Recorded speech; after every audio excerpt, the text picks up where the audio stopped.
दामे में कविता सुना रहा। वह सवेरे चिड़िया बोली सब बच्चों ने आके बच्चे मंजन करके खुला करते रोज नाकर खाना खाते पढ़ने जाते।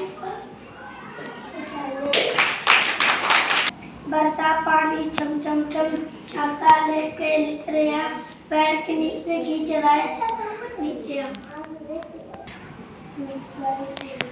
मछली जल की रानी है जीवन उसका पानी है पाल कारो मर जाएगी। मछली जल की रानी है जीवन उसका पानी है हाथ काट जाएगी।